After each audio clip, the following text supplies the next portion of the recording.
महादेव। जय भोलेनाथ। भगवान शिव की कृपा आप सब पर सदैव बनी रहे। कैलाश पर्वत पर भगवान शिव अपने ध्यानासन पर विराजमान थे और उनके समीप माता पार्वती स्नेह भरे भाव से बैठी थी। उनके मुख पर एक रहस्यमय जिज्ञासा थी, मानो मन में कोई गूढ़ प्रश्न पल पल जन्म ले रहा हो। धीरे से उन्होंने भगवान शिव की ओर मुख किया और कहा, प्रभु, आप त्रिलोकनाथ हैं, समस्त जगत के ज्ञाता हैं, परंतु मेरे मन में एक प्रश्न बार बार उठ रहा है। देवर्षि नारद कुछ दिन पहले आए थे। उन्होंने कहा कि कार्तिक शुक्ल पक्ष की चतुर्दशी को वैकुंठ चतुर्दशी नामक एक अत्यंत पवित्र व्रत होता है, जिसके प्रभाव से मनुष्य सभी पापों से मुक्त होकर सीधे वैकुंठ धाम को प्राप्त करता है। उन्होंने यह भी कहा कि इस दिन भगवान विष्णु और आप दोनों की एक साथ पूजा की जाती है और इसी दिन माता लक्ष्मी स्वयं स्वर्ग लोक से पृथ्वी लोक पर उतरती हैं तथा भक्तों पर धन, वैभव और सौभाग्य की वर्षा करती हैं। प्रभु, कृपा कर बताइए, इस व्रत की उत्पत्ति कैसे हुई? हरिहर की यह एकता क्यों मानी जाती है और इस दिन माता लक्ष्मी पृथ्वी पर क्यों आती हैं? भगवान शिव ने देवी पार्वती की ओर प्रेम और करुणा से देखा। उनके नेत्रों में गहन तेज झिलमिला उठा। उन्होंने कहा, देवी, तुम्हारा प्रश्न अत्यंत कल्याणकारी है। तुमने वही रहस्य पूछा है जिसे जानने की इच्छा देवता, ऋषि और योगी तक करते हैं। आज मैं तुम्हें वैकुंठ चतुर्दशी का वह रहस्य सुनाऊंगा जो हरिहर एकता, भक्ति और मोक्ष का प्रतीक है। यह कहते हुए उन्होंने श्वास ली और चारों ओर जैसे दिव्यता का एक कंपन फैल गया।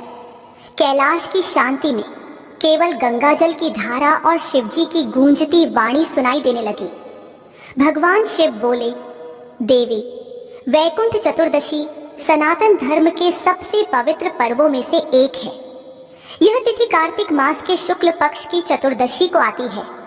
इस दिन जो मनुष्य स्नान, दान, उपवास और दीपदान के साथ हरिहर दोनों की पूजा करता है, वह पापों से मुक्त होकर वैकुंठ धाम को प्राप्त करता है।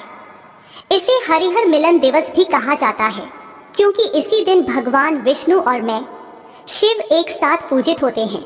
इस दिन माता लक्ष्मी स्वयं स्वर्ग लोक से पृथ्वी लोक पर उतरती हैं। देवी लक्ष्मी उस घर में जाती हैं जहां दीपक का प्रकाश, हृदय की भक्ति और सच्ची भावना हो।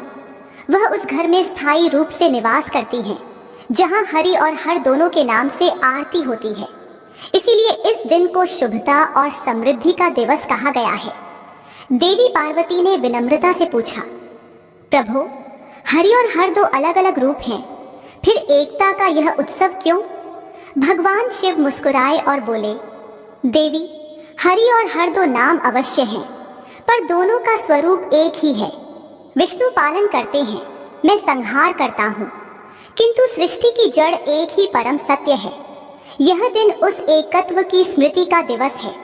इसी दिन भगवान विष्णु ने स्वयं मेरा पूजन किया था, ताकि संसार को यह संदेश मिले कि विष्णु में शिव और शिव में विष्णु है, उनमें कोई भेद नहीं। भगवान शिव बोले, बहुत प्राचीन समय की बात है, जब पृथ्वी पर अधर्म बढ़ गया, जीव पाप में डूबे रहने लगे, तब देवर्षि नारद अत्यंत दुखी हुए। उन्होंने देखा कि मनुष्य जन्म मरण के बंधन से पीड़ित है और किसी को मुक्ति का मार्ग जात नहीं। तब वे वैकुंठ लोक पहुंचे और भगवान विष्णु के चरणों में प्रणाम किया। उन्होंने कहा, प्रभु, आप करुणा के सागर हैं, कृपा कर बताइए कि पृथ्वीवासी इस दुख से कैसे मुक्त हों। उन्हें मोक्ष का सरल मार्ग बताइए। भगवान विष्णु ने मंद मुस्कान के साथ कहा, हे नारद, कार्तिक शुक्ल पक्ष की चतुर्दशी को जो कोई भक्त श्रद्धा और भक्ति से स्नान, दान, उपवास और दीप दान कर हरिहर दोनों का पूजन करेगा, वह सभी पापों से मुक्त होकर मृत्यु के पश्चात वैकुंठ धाम को प्राप्त करेगा। और तभी उन्होंने अपने द्वारपाल जय विजय को आदेश दिया कि इस दिन वैकुंठ के द्वार सदा खुले रहें, ताकि सच्चे भक्त सीधे प्रवेश पा सकें। भगवान शिव बोले, देवी, उसी दिन भगवान विष्णु ने एक संकल्प लिया कि वे स्वयं पृथ्वी लोक पर जाकर मेरे शिवलिंग की आराधना करेंगे, जिससे हरिहर एकता का संदेश सदा जीवित रहे।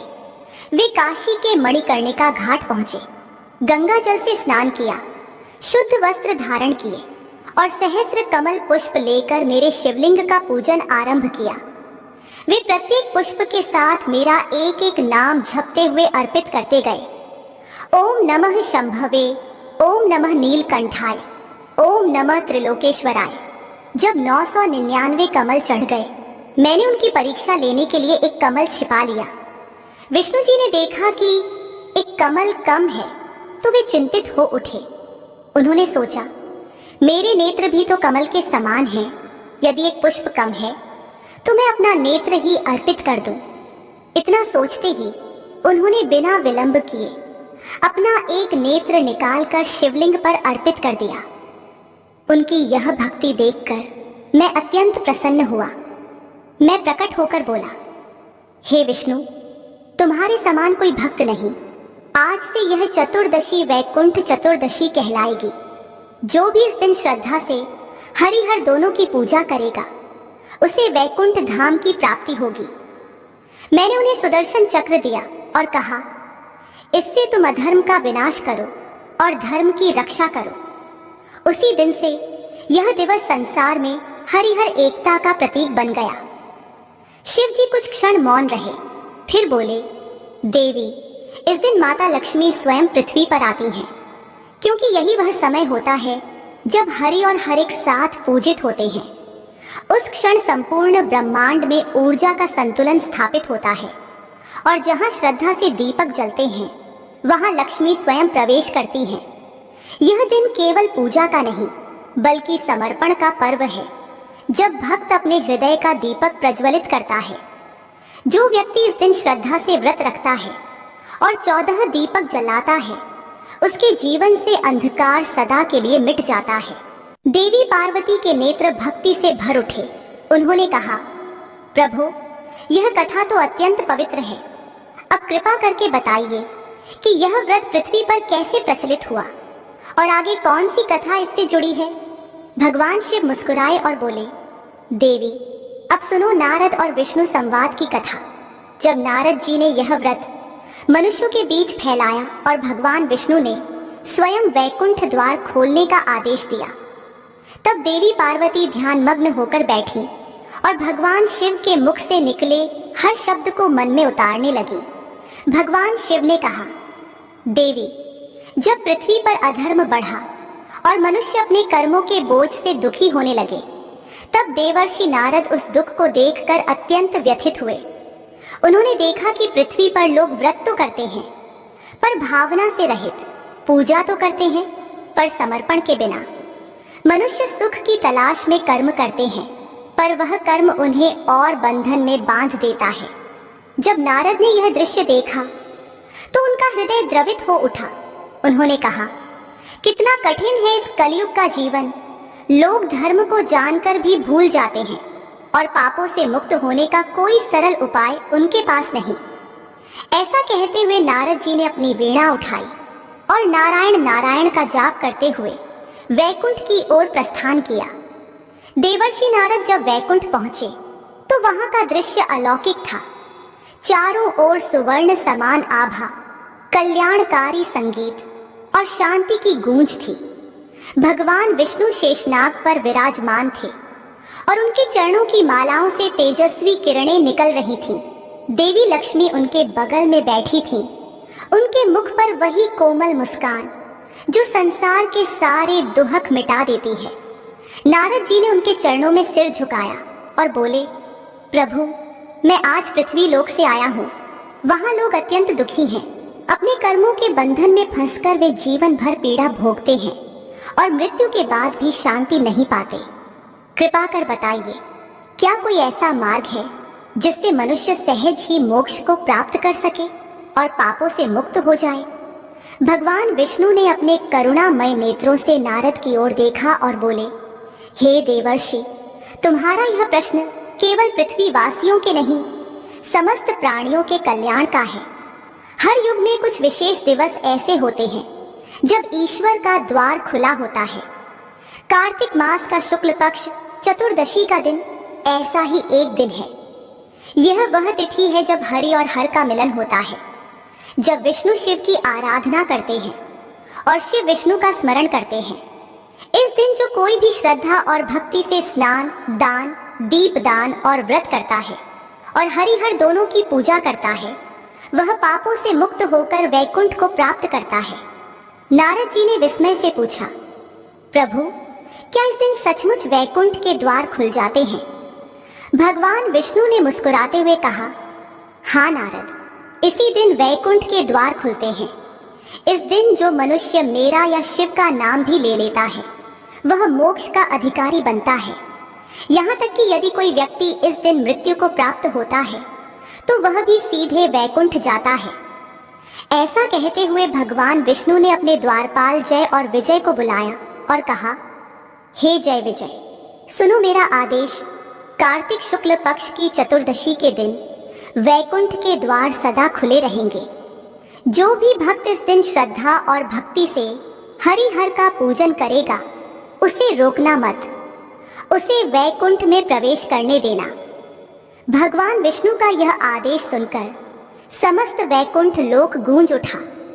देवी लक्ष्मी ने अपने स्वर्ण कमल से पुष्प उठाकर भगवान विष्णु के चरणों में चढ़ाया और बोली, प्रभु, इस दिन मैं भी पृथ्वी लोक पर उतरूंगी। जो घर भक्ति और प्रकाश से जगमगा रहा होगा, जहां दीपक के साथ श्रद्धा का प्रकाश जल रहा होगा, वहां मैं स्वयं जाऊंगी। जो मनुष्य इस दिन की रात्रि में 14 दीपक जलाएगा, वहां मैं स्थायी रूप से निवास करूंगी। भगवान विष्णु ने मुस्कुराकर कहा, देवी, तुम्हारा यह संकल्प पृथ्वी वासियों के लिए वरदान होगा। जो घर दीपों से आलोकित होगा, वहां कभी दरिद्रता का निवास नहीं होगा। यह कहते हुए भगवान विष्णु ने नारद जी की ओर देखा और बोले, हे नारद, अब जाओ और पृथ्वी पर इस व्रत का प्रचार करो। लोगों को बताओ कि यह दिन केवल पूजा का नहीं, भक्ति और एकता का दिन है। इस दिन शिव और मैं दोनों एक ही शक्ति हैं। इस दिन जो हरिहर दोनों की आराधना करेगा, उसके सभी पाप नष्ट होंगे और उसे वैकुंठ धाम की प्राप्ति होगी। नारद जी आनंद से भर गए। उन्होंने प्रणाम किया और वैकुंठ लोक से लौटते हुए वीणा बजाई, नारायण नारायण, हरि हर एक, हरि हर एक। उनके वीणा के स्वर जब पृथ्वी पर पहुंचे, तो चारों ओर धर्म और भक्ति की भावना फैल गई। लोग इस दिन का व्रत करने लगे। नदियों के किनारे दीपक जलने लगे। मंदिरों में हरि और हर दोनों की आरती होने लगी। उस दिन से वैकुंठ चतुर्दशी केवल एक पर्व नहीं, बल्कि हरिहर की एकता का सजीव प्रतीक बन गई। भगवान शिव ने यह प्रसंग सुनाते हुए कहा, देवी, यही वह क्षण था जब विष्णु ने न केवल पृथ्वी के लिए मुक्ति का द्वार खोला, बल्कि यह भी घोषित किया कि इस दिन जो भी व्यक्ति श्रद्धा से दीप जलाएगा, वह लक्ष्मी का अधिकारी बनेगा। इसीलिए इस दिन माता लक्ष्मी पृथ्वी पर आती हैं। वे देखती हैं कि कौन सा घर भक्ति से जगमगा रहा है, कहाँ हृदय में सच्ची निष्ठा है, और फिर वह वहीं स्थायी रूप से बस जाती हैं। देवी पार्वती यह सुनकर भाव विभोर हो उठी। उन्होंने कहा, प्रभु, यह कथा तो अमृत के समान है, अब कृपा करके बताइए। जब भगवान विष्णु ने स्वयं शिव की आराधना की, तब क्या कोई चमत्कार हुआ था?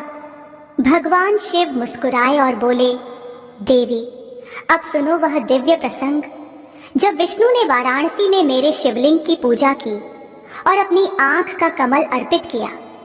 वही प्रसंग इस पर्व का हृदय है, वही हरिहर मिलन का क्षण है।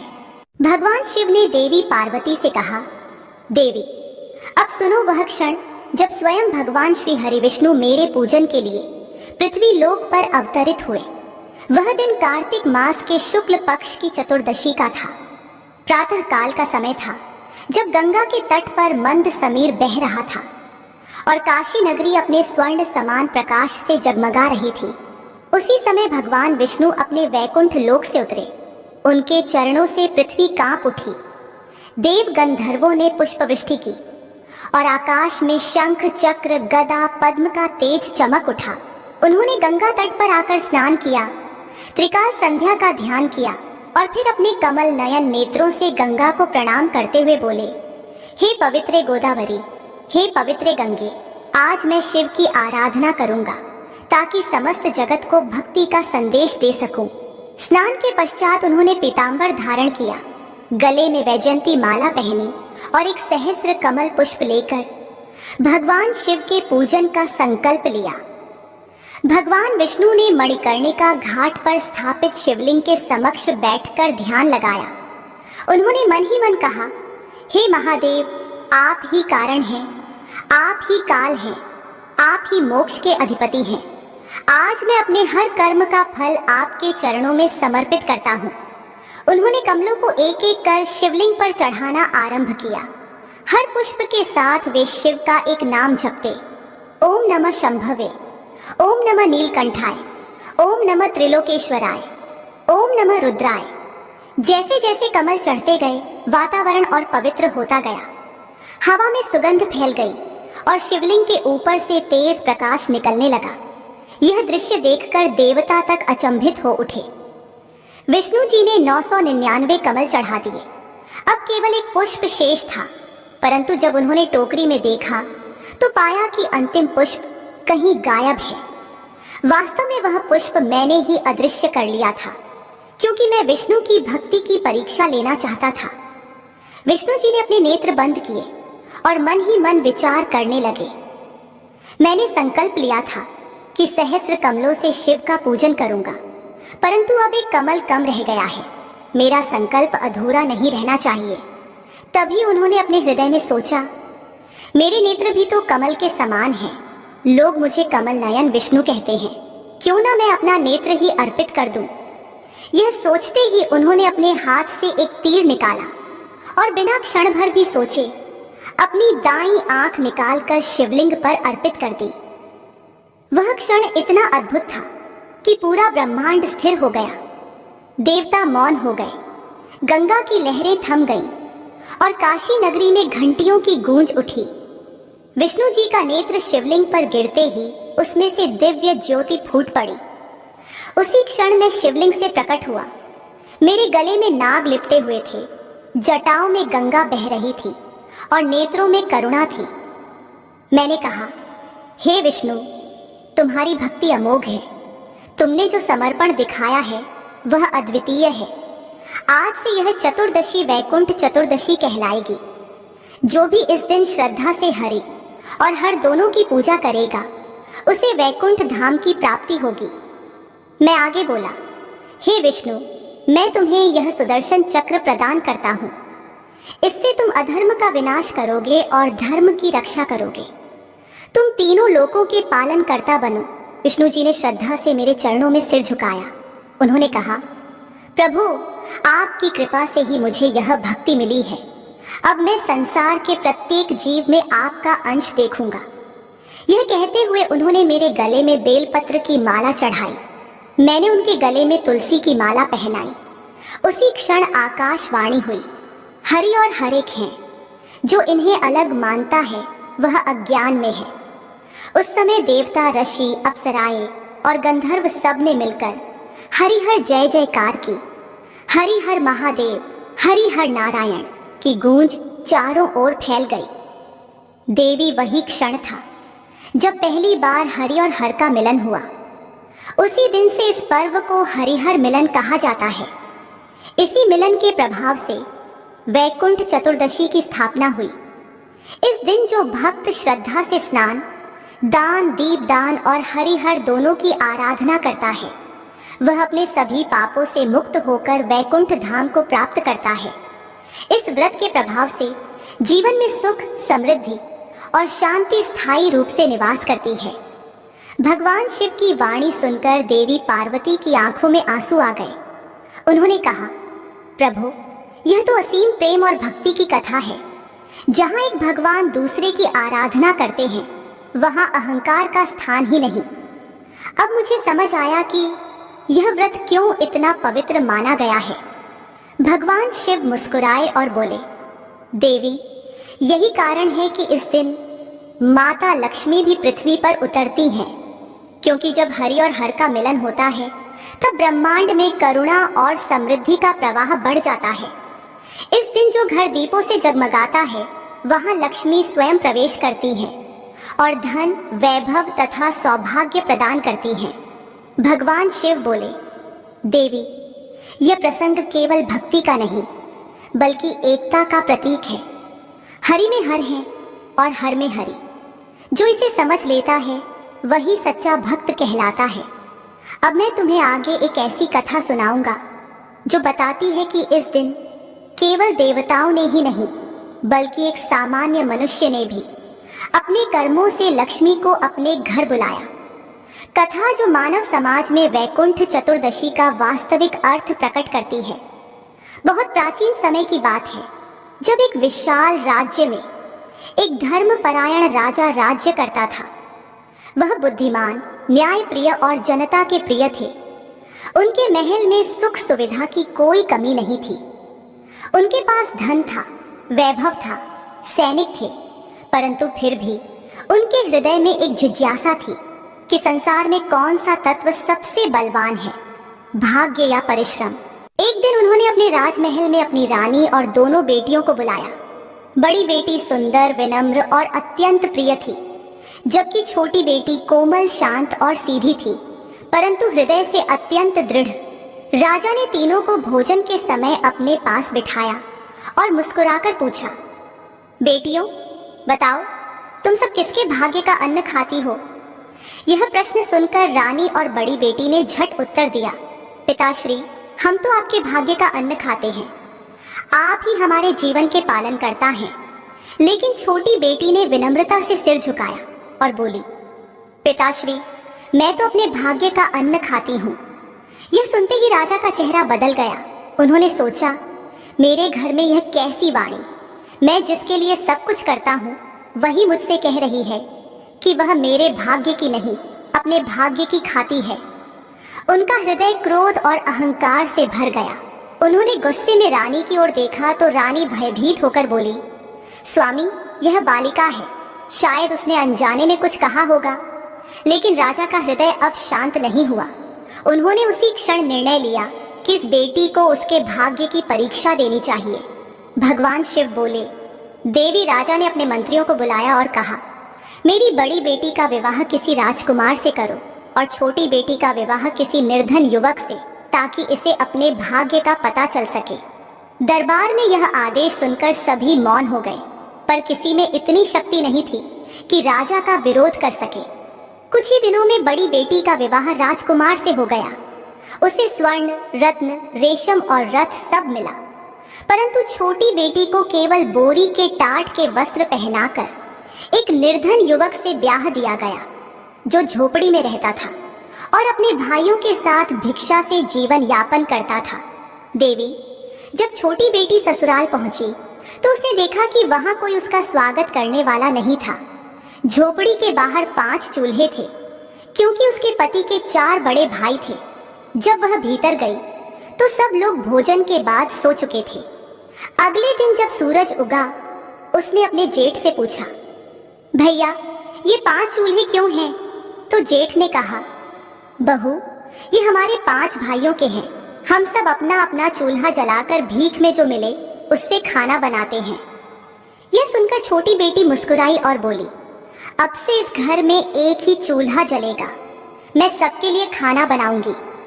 सभी भाइयों को पहले यह बात अजीब लगी, पर बड़े भाई ने कहा, जो हमारे घर आई है उसकी बात मान लेते हैं।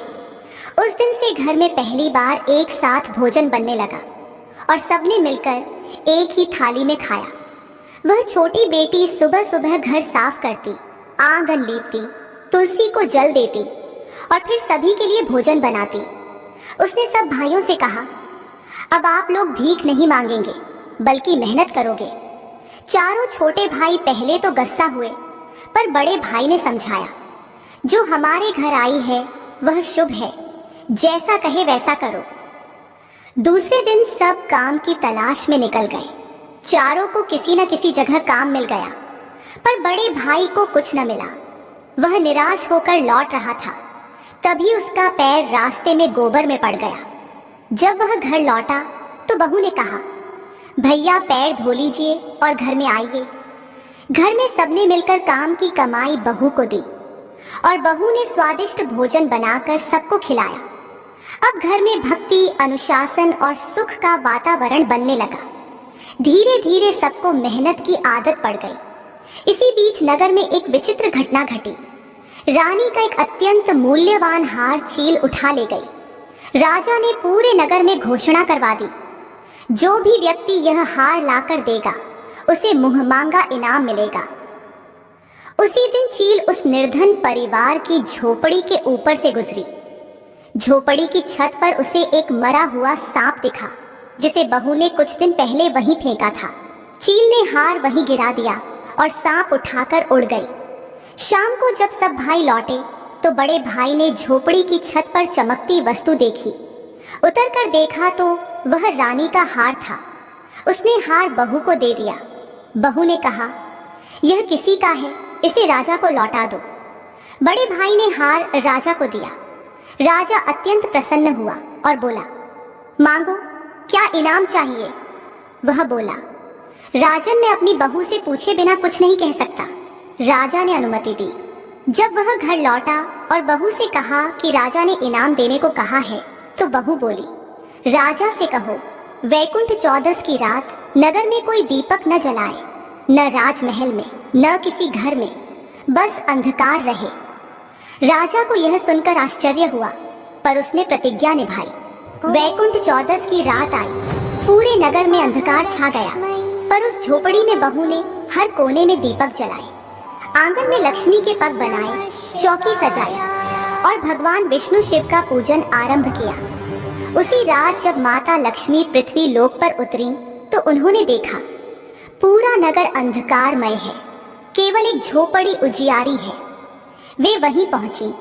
दरवाजा खटखटाया और भीतर से बहू ने पूछा, कौन है? लक्ष्मी बोली, मैं इस घर की बेटी हूं।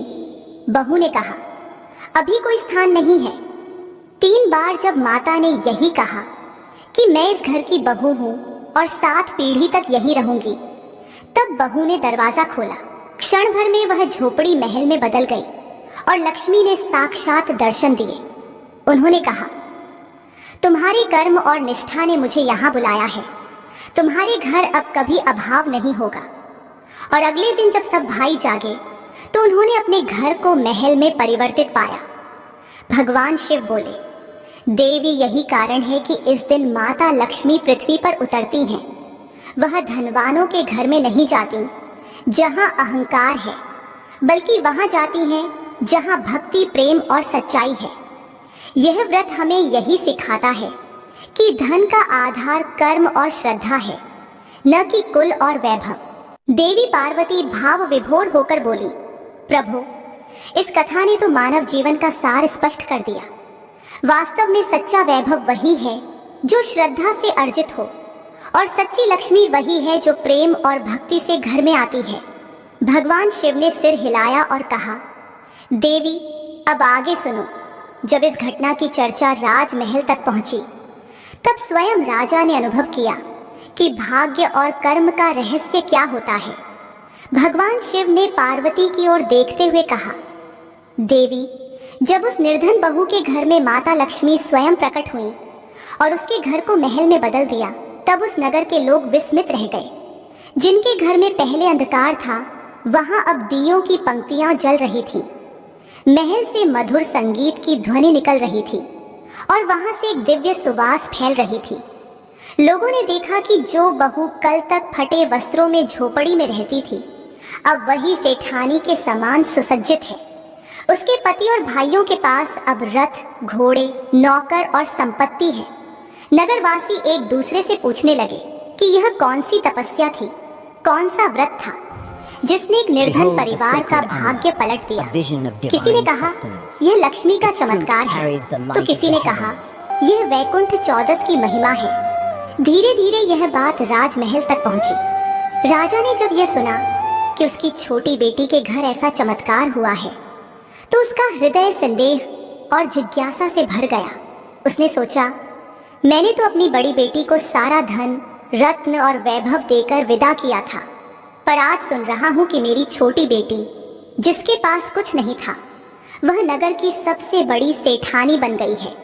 यह कैसे संभव है? राजा ने रानी को बुलाया और कहा, मुझे यह सब सुनकर विश्वास नहीं होता। मैं स्वयं जाकर देखना चाहता हूँ कि मेरी छोटी बेटी किस हाल में है। रानी ने कहा, स्वामी, अब वह बड़ी सेठानी है, हमें भिक्षुक बनकर वहां जाना चाहिए ताकि उसकी सच्चाई और भक्ति की गहराई का अनुभव हो सके। राजा ने अपनी रानी की बात मान ली और एक साधारण व्यापारी का वेश बनाकर नगर की ओर प्रस्थान किया। देवी, जब राजा उस नगर में पहुंचा तो चारों ओर समृद्धि का दृश्य था। गलियां स्वच्छ थीं, घरों में दीपक जल रहे थे और वातावरण में प्रसन्नता थी। उन्होंने सुना कि वहां केसर कस्तूरी का व्यापार करने वाले 5 भाई हैं, जिनके यहाँ माता लक्ष्मी स्वयं प्रकट हुई थी। राजा ने मन ही मन कहा, यही तो वही परिवार है जहां मैंने अपनी छोटी बेटी का विवाह किया था।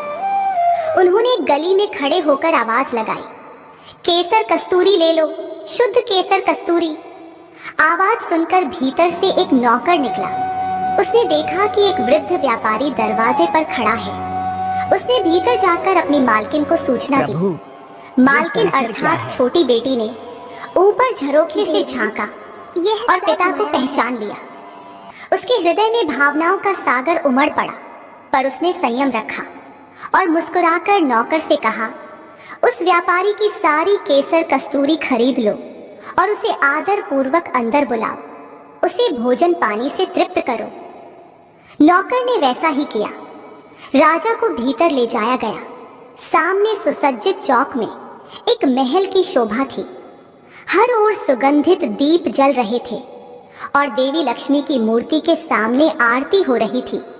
राजा ने मन में सोचा, यह वही स्थान है जहां मैंने अपनी बेटी को बोरी के टाट के कपड़े पहनाकर भेजा था। आज यह कैसे संभव है? तभी एक युवती रेशमी वस्त्र पहनकर आई और उनके सामने थाली में भोजन परोसने लगी। राजा ने उसे पहचानने की कोशिश की, पर वह बार बार कपड़े बदलकर आती रही, कभी लाल साड़ी में, कभी पीले परिधान में, कभी हरे घूंघट में।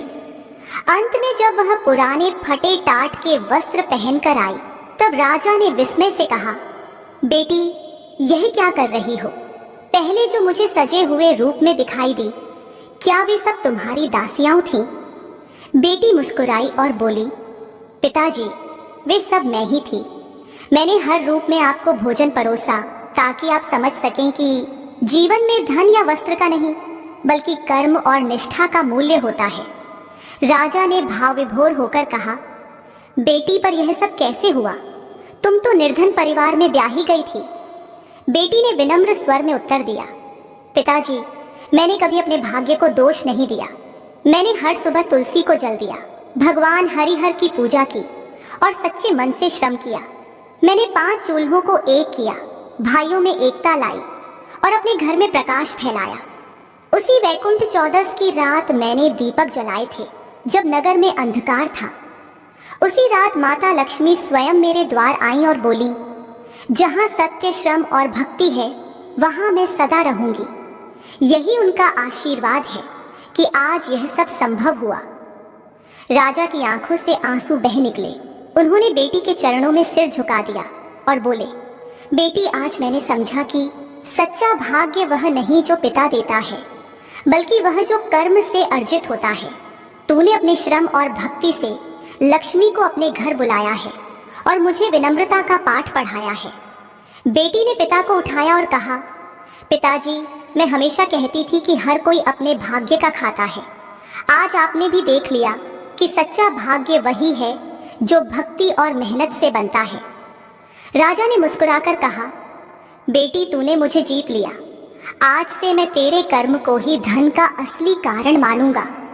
भगवान शिव बोले, देवी, जब राजा ने यह अनुभव किया तो उसने नगर में घोषणा करवा दी कि वैकुंठ चौदस की रात को हर घर में दीपक जलाए जाइए ताकि कोई अंधकार न रहे।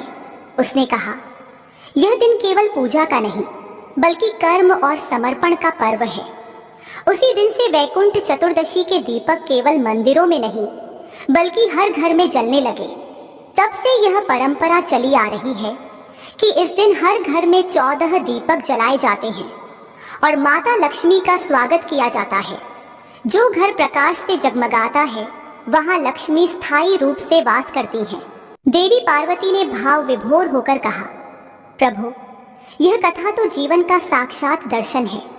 इसमें न केवल लक्ष्मी कृपा का रहस्य है, बल्कि यह भी संदेश है कि जो मनुष्य सच्ची निष्ठा से कर्म करता है वही वैकुंठ का अधिकारी बनता है। भगवान शिव ने मुस्कुराते हुए कहा, देवी, यही इस पर्व का सार है। इस दिन केवल व्रत या दीपक जलाना पर्याप्त नहीं, बल्कि हृदय का दीप जलाना आवश्यक है। जब भीतर का दीप प्रज्वलित होता है, तब लक्ष्मी स्वयं आती हैं और हर अंधकार मिटा देती हैं। अब मैं तुम्हें आगे एक और कथा सुनाऊंगा, एक ब्राह्मण की कथा जो पापों में लिप्त था, पर वैकुंठ चतुर्दशी के दिन अनजाने में किए गए एक कर्म से उसे मोक्ष प्राप्त हुआ। भगवान शिव बोले, प्राचीन काल में गोदावरी तट पर एक ब्राह्मण रहता था जिसका नाम था धनेश्वर। वह जन्म से ब्राह्मण था, पर आचरण से अधर्मी। उसने अपने जीवन में अनेक पाप किए, झूठ बोला, छल कपट किया, दान नहीं दिया, प्रार्थना नहीं की और मांस मद्य में लिप्त रहा। लोगों ने कई बार उसे समझाया, पर वह अपने स्वभाव से नहीं बदला। वह कहता, मैं जैसे हूं वैसे ही रहूंगा। उसकी पत्नी सती साध्वी थी, जिसने अनेक बार उसे ईश्वर की भक्ति के लिए प्रेरित किया, लेकिन वह हर बार उपहास करता और कहता, ये सब व्यर्थ है। किंतु भाग्य की रेखाएं कभी कभी ऐसे मोड़ लेती हैं जिनका अनुमान देवता तक नहीं लगा पाते। एक बार ऐसा हुआ कि कार्तिक शुक्ल चतुर्दशी का दिन आया। वह दिन वैकुंठ चतुर्दशी का था। गोदावरी तट पर बहुत से भक्त स्नान कर भगवान विष्णु और शिव का पूजन कर रहे थे। चारों ओर भजन कीर्तन की ध्वनि गूंज रही थी। लोग दीपक जलाकर व्रत कर रहे थे। धनेश्वर वहां संयोगवश किसी व्यापारिक कार्य से आया। उसका मन पूजा में नहीं था, पर जब उसने भक्तों को गाते सुना, हरि हर महादेव, तो कुछ देर वह खड़ा रह गया। उसके भीतर जैसे कोई सोई हुई चेतना जागी। वह सोचने लगा, ये लोग इतने आनंदित क्यों हैं? क्या सचमुच यह नाम कोई शक्ति रखता है? उसने सोचा कि थोड़ी देर मैं भी इनके साथ खड़ा होकर देख लूं। वह उन भक्तों के बीच खड़ा हो गया। वे सभी शिवलिंग के सामने जल और कमल चढ़ा रहे थे। धनेश्वर ने भी झोले में पड़ा एक पुराना फूल उठाकर अर्पित कर दिया। वह तो अनजाने में बस प्रवाह के साथ बह गया था, परंतु वह दिन वैकुंठ चतुर्दशी का था। वह दिन जब ईश्वर हर हृदय में झांकते हैं। उसी क्षण जब उसने नाम उच्चारण किया, हरि हर महादेव, उसका मन विचित्र शांति से भर गया। घर लौटते समय उसे लगा जैसे हृदय में कोई भार उतर गया हो। रात को जब वह सोया तो सपने में एक दिव्य स्वर सुनाई दिया, हे धनेश्वर, आज तुमने वैकुंठ चतुर्दशी के दिन मेरे नाम का उच्चारण किया है। तुम्हारे सारे पाप क्षीण हो गए हैं। कल सूर्योदय से पहले गंगा तट पर स्नान करो और मुझ में लीन हो जाओ। वह नींद से जाग गया। उसके शरीर में रोमांच दौड़ गया। उसने पहली बार अपनी पत्नी से कहा, मुझे क्षमा करो, मैं सच्चे मार्ग से भटक गया था।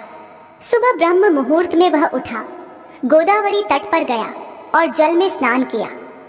उसने दोनों हाथ जोड़कर कहा, हे हरि, हे हर, मुझे शरण दो। और उसी क्षण उसने प्राण त्याग दिए। देवदूत आए और उसकी आत्मा को वैकुंठ ले गए। जब गांव वालों ने यह सुना तो सबने कहा, जो व्यक्ति अपने जीवन भर पाप करता रहा वह केवल एक दिन के पुण्य से मुक्त हो गया। उस दिन से लोग कहने लगे कि वैकुंठ चतुर्दशी का व्रत करने वाले को जन्म मरण का भय नहीं रहता। भगवान शिव ने पार्वती से कहा, देवी, यही इस व्रत की शक्ति है। यह दिन केवल भक्ति का नहीं, ईश्वर की करुणा का प्रमाण है। जो व्यक्ति इस दिन सच्चे मन से एक बार भी भगवान हरि या हर का नाम लेता है, उसका उद्धार निश्चित होता है। चाहे वह ब्राह्मण हो, व्यापारी हो या साधारण गृहस्थ, इस दिन का पुण्य सभी के लिए समान है। देवी पार्वती ने भक्ति भरे स्वर में कहा, प्रभु, इसका अर्थ यह हुआ कि जो व्यक्ति अपने जीवन में कितने भी पाप करे, यदि वैकुंठ चतुर्दशी के दिन श्रद्धा से भगवान का स्मरण कर ले तो वह भी मुक्त हो सकता है। भगवान शिव मुस्कुराए और बोले, हाँ देवी, क्योंकि ईश्वर का द्वार कभी बंद नहीं होता। वैकुंठ चतुर्दशी वह दिन है जब हरि और हर दोनों मिलकर करुणा बरसाते हैं। यह वह क्षण है जब स्वर्ग के द्वार स्वयं खुलते हैं और हर जीव को आमंत्रित करते हैं। यही कारण है कि इस दिन माता लक्ष्मी भी पृथ्वी लोक पर उतरती हैं, क्योंकि करुणा का प्रवाह अधूरा होता है जब तक समृद्धि का प्रकाश न फैल जाए।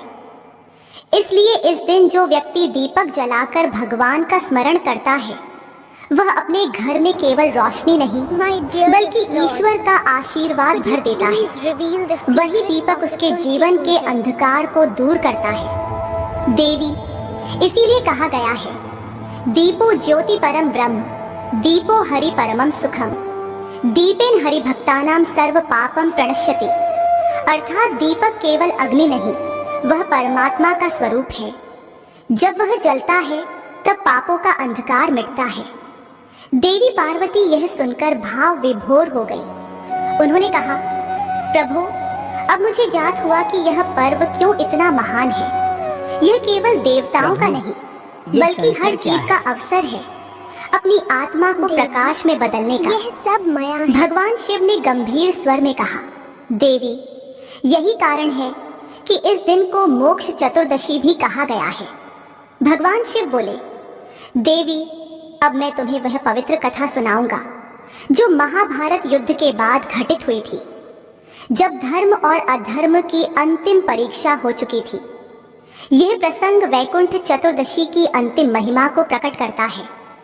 जब कुरुक्षेत्र का युद्ध समाप्त हो चुका था, भूमि रक्त से लाल थी और पांडवों के रथ शांति के साथ हवन कुंडों की ओर लौट रहे थे। वहीं एक महान आत्मा गंगापुत्र भीष्म बाणों की शैया पर लेटे हुए थे। उनके शरीर से रक्त रिस रहा था, पर मुख पर संतोष की मुस्कान थी। वे सूर्य के उत्तरायण होने की प्रतीक्षा कर रहे थे, क्योंकि वे जानते थे कि केवल उसी दिशा में प्राण त्यागना मुक्ति का मार्ग खोलता है। तभी भगवान श्री कृष्ण स्वयं उनके पास पहुंचे।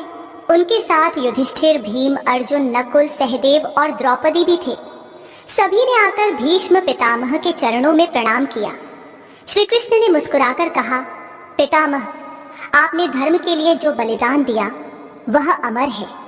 अब आप इस जगत के धर्म, नीति और मोक्ष का अंतिम उपदेश दीजिए। भीष्म ने नम्र स्वर में कहा, हे वासुदेव, जब आप स्वयं मेरे सामने खड़े हैं तो मुझे और क्या कहने की आवश्यकता है। आप ही परम पुरुष हैं, आप ही सत्य के स्वरूप हैं। परंतु आपकी आज्ञा से मैं इस ज्ञान को संसार के कल्याण हेतु कहूंगा। भीष्म ने धीमे स्वर में कहा, हे धर्मराज, युद्ध के बाद जब मनुष्य मोह में होता है तब उसे धर्म, अर्थ और मोक्ष का भेद समझना कठिन होता है। धर्म वह है जो आत्मा को शांति दे, अर्थ वह जो दूसरों को सुख दे, और मोक्ष वह जो अहंकार को समाप्त करे। जो व्यक्ति कार्तिक मास में विशेषतः शुक्ल पक्ष की चतुर्दशी को भगवान हरि और हर दोनों की एक साथ आराधना करता है, वह इन तीनों फलों को प्राप्त करता है, धर्म, अर्थ और मोक्ष। युधिष्ठिर ने कहा, पितामह, कृपया विस्तार से बताइए कि इस दिन की पूजा कैसे की जाए। तब भीष्म ने उत्तर दिया, हे राजन, यह वही तिथि है जिसे वैकुंठ चतुर्दशी कहते हैं। इस दिन प्रातःकाल स्नान कर पवित्र वस्त्र धारण करना चाहिए। गंगा, यमुना या किसी तीर्थ में स्नान संभव न हो तो घर में तुलसी के समीप जल अर्पण करना चाहिए। 14 दीपक जलाने चाहिए, 5 भगवान विष्णु के नाम पर, 5 भगवान शिव के नाम पर और शेष 4 अपने पितरों के लिए। भीष्म बोले, इस दिन जो व्यक्ति उपवास रखकर रात्रि को जागरण करता है वह मन, वाणी और कर्म से पवित्र होता है। इस दिन भगवान हरि और हर दोनों की आरती करनी चाहिए और यदि संभव हो तो सहस्त्र कमल से पूजन करना चाहिए, जैसा कि स्वयं भगवान विष्णु ने किया था। जो ऐसा करता है उसे मृत्यु के बाद वैकुंठ धाम की प्राप्ति होती है। मैं भी इस व्रत का पालन करूंगा ताकि मेरे प्राण भी सूर्य के उत्तरायण के साथ मोक्ष प्राप्त कर सकें। यह सुनकर भगवान कृष्ण ने भावपूर्वक कहा, पितामह, आपने संसार को वैकुंठ चतुर्दशी का रहस्य बताकर धर्म के अंतिम द्वार खोल दिए हैं। अब यह व्रत युगों युगों तक चलेगा। भगवान शिव बोले। देवी, उसी क्षण भगवान श्री कृष्ण ने आशीर्वाद दिया और कहा, आज से कार्तिक मास की एकादशी से लेकर पूर्णिमा तक के 5 दिन भीष्म पंचक कहलाएंगे। जो भक्त इस अवधि में स्नान, दान और हरिहर पूजन करेगा वह पितृऋण से मुक्त होगा और मोक्ष को प्राप्त करेगा। उस समय आकाश में पुष्प वृष्टि होने लगी। देवताओं ने जय घोष किया, हरि हर महादेव, जय श्री विष्णु। और भीष्म के मुख से अंतिम वाणी निकली, धन्य है वह दिवस जब हरि और हर एक साथ पूजित हों। उन्होंने नेत्र बंद किए और ध्यान मग्न होकर बोले, नमो नारायण नमः शंभवे। उनकी आत्मा दिव्य प्रकाश में लीन हो गई और आकाश में एक अद्भुत ज्योति प्रकट हुई। उसी क्षण भगवान कृष्ण ने कहा, देखो यही है हरिहर एकता का साक्षात रूप। भीष्म ने अपने प्राणों से इस सत्य की पुष्टि की है। देवी, उस दिन से वैकुंठ चतुर्दशी का यह पर्व केवल व्रत नहीं बल्कि ज्ञान और भक्ति का संगम बन गया। जो व्यक्ति इस दिन भगवान हरि और हर दोनों का नाम लेता है वह भीष्म की तरह धर्म का अधिकारी बनता है। यह दिन सिखाता है कि भक्ति केवल मंदिरों में नहीं बल्कि हृदय में बसती है। जब मन में विष्णु का पालन और शिव का संयम जागृत होता है तब जीवन स्वयं वैकुंठ बन जाता है। भगवान शिव ने मुस्कुराते हुए कहा, देवी, भीष्म का यह उपदेश संसार के लिए अमृत बन गया। इसलिए कहा गया है, हरि हरैकम तत्सत्यम द्वैतम माया न संशय। अर्थात हरि और हर एक ही है, भिन्नता केवल भ्रम है। जो इस सत्य को समझ लेता है वही मोक्ष को प्राप्त करता है। देवी पार्वती की आंखों में आंसू आ गए। उन्होंने कहा, प्रभु, यह कथा तो आत्मा को स्पर्श करने वाली है। यह बताती है कि जब मनुष्य अपने भीतर के हरि और हर को पहचान लेता है तब वैकुंठ उसके भीतर उतर आता है। भगवान शिव ने कोमल मुस्कान के साथ कहा, देवी, यही वैकुंठ चतुर्दशी का परम रहस्य है। यह केवल देवताओं की कथा नहीं बल्कि हर जीव के भीतर के प्रकाश और अंधकार का संवाद है। जो इसे सुनता है उसका जीवन पवित्र हो जाता है। अब मैं तुम्हें एक अंतिम प्रसंग सुनाऊंगा। जब स्वयं माता लक्ष्मी इस दिन पृथ्वी पर उतरी और एक साधारण स्त्री के घर को महल में बदल दिया। उस कथा से यह रहस्य प्रकट होता है कि माता लक्ष्मी कहाँ बसती हैं और कौन से घर उन्हें स्थायी रूप से आकर्षित करते हैं। भगवान शिव बोले, देवी, जब हरि और हर का मिलन वैकुंठ चतुर्दशी के दिन हुआ तब उस क्षण ब्रह्मांड में इतनी दिव्यता फैली कि स्वयं माता लक्ष्मी ने कहा, प्रभु, जब आप और श्रीहरि एक साथ पूजित हो रहे हैं तब मुझे भी पृथ्वी लोक पर जाना चाहिए ताकि मैं उन भक्तों को देख सकूं जो सच्चे मन से इस दिन दीपक जलाते हैं। भगवान विष्णु ने मुस्कुराकर कहा, देवी, जाओ और देखो कि कौन से घर सच्चे हृदय से तुम्हारा स्वागत करते हैं। जहां श्रद्धा होगी वहां तुम स्थायी रूप से वास करोगी। तब माता लक्ष्मी स्वर्ण आभा से आलोकित होकर स्वर्ग लोक से पृथ्वी लोक पर उतरी। रात का समय था। चतुर्दशी की अमावस्या जैसी अंधेरी रात्रि थी। पूरा नगर शांति में डूबा था। वे नगर नगर घूमने लगी। जहां भी गई वहां दरवाजे बंद थे, दीपक बुझ चुके थे। कुछ घरों में अमीरी थी पर भक्ति नहीं थी। कुछ घरों में सोने के दीप थे पर उनमें श्रद्धा का तेल नहीं था। माता लक्ष्मी उन घरों के द्वार से गुजरी पर भीतर प्रवेश नहीं किया। वे आगे बढ़ती रहीं जब तक कि उनकी दृष्टि एक झोपड़ी पर नहीं पड़ी। एक छोटी सी झोपड़ी जो चारों ओर से दीपों से जगमगा रही थी। भीतर से भजन की ध्वनि आ रही थी, श्री हरि गोविंद, हर हर महादेव। वहां तुलसी के पास दीप जल रहा था और एक साधारण स्त्री अपने छोटे से घर को पवित्रता से सजा रही थी। माता लक्ष्मी वहां पहुंची और धीरे से दरवाजा खटखटाया। भीतर से वह स्त्री बोली, कौन है? लक्ष्मी बोली, मैं इस घर की बेटी हूँ, द्वार खोलो। स्त्री ने कहा, माता, हमारे घर में बहुत थोड़ा अन्न है, आपके लिए जगह नहीं। माता लक्ष्मी मुस्कुराई और बोली, मैं तुम्हारे घर की बहू हूं। पर स्त्री ने फिर भी द्वार नहीं खोला। तीसरी बार लक्ष्मी बोली, मैं तुम्हारे घर की बहू और 7 पीढ़ी तक यहाँ रहूंगी। यह सुनते ही स्त्री का हृदय कांप उठा। उसने द्वार खोला और देखा, सामने स्वयं लक्ष्मी प्रकट थी। उनकी आभा से झोपड़ी आलोकित हो उठी, दीवारें सोने के समान चमकने लगी और फर्श पर कमल के फूल खिल गए। माता लक्ष्मी ने भीतर प्रवेश किया और बोली, तुम्हारे घर का दीप मुझे यहाँ खींच लाया है। जब पूरे नगर में अंधकार था तब तुमने प्रकाश जलाया, जब लोग सो रहे थे तब तुमने भक्ति की ज्योति जलाई। यही कारण है कि मैं अब सदा तुम्हारे घर रहूंगी। इतना कहकर उन्होंने स्त्री के सिर पर हाथ रखा। उसी क्षण झोपड़ी महल में बदल गई और चारों ओर से गंधर्वों के गीत सुनाई देने लगे। धन, वैभव, रत्न और सौभाग्य उस घर में प्रवाहित हो गए। देवी वही स्त्री राजा की छोटी बेटी थी जिसने अपने कर्म और निष्ठा से यह चमत्कार पाया था। लक्ष्मी ने कहा, मैं अमीरों के घर में नहीं जाती जहां गर्व और आलस्य हो, बल्कि वहां जाती हूँ जहां परिश्रम और भक्ति का संगम हो।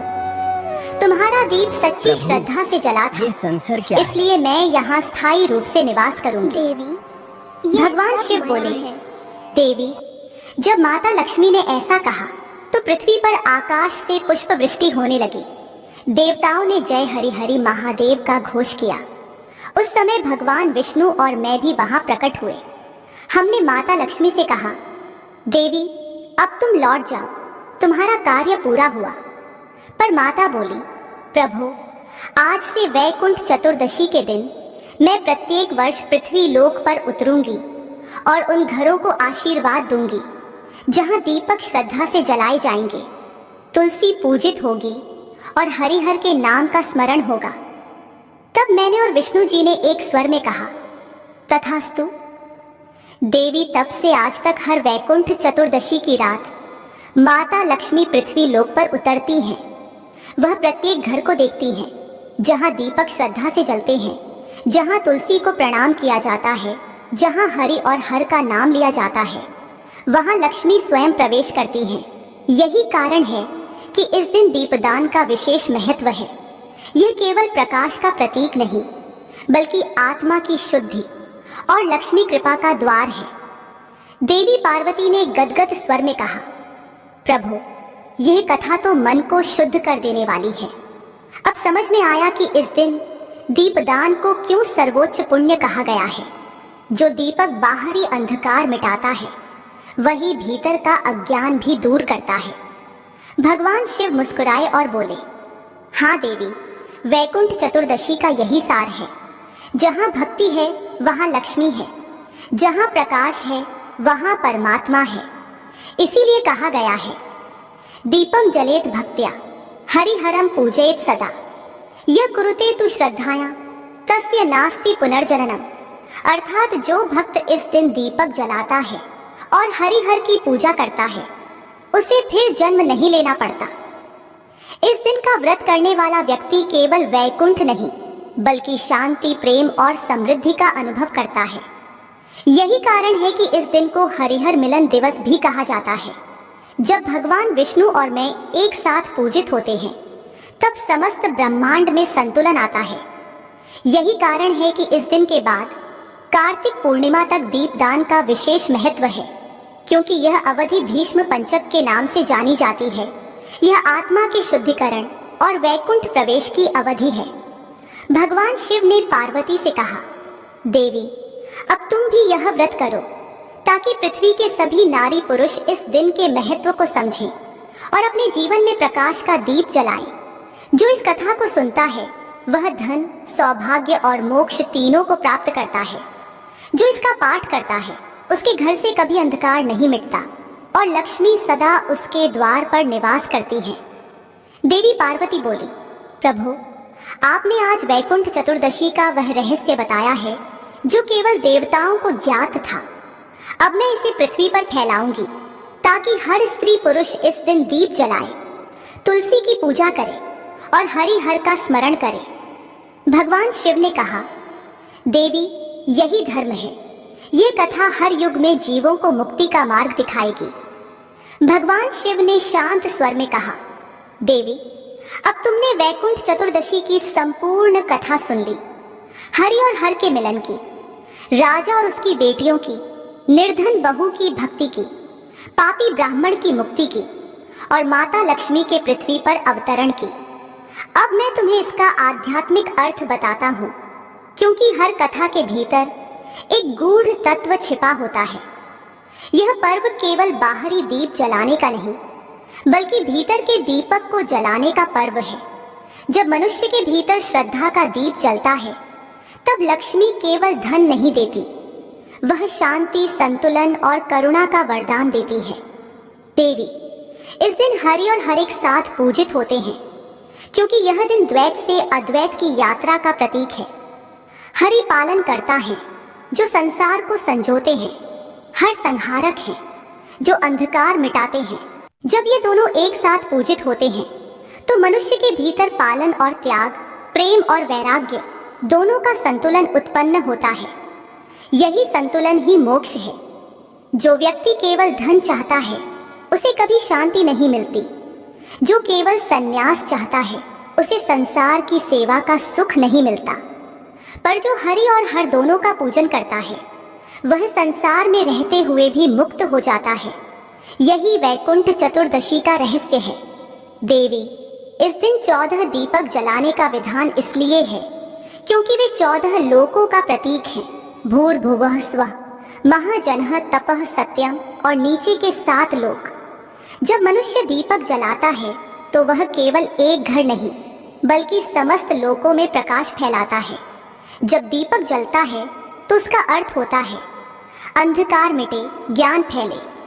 इसलिए कहा गया है, तमसो मां ज्योतिर्गमय, अर्थात अंधकार से प्रकाश की ओर चलो।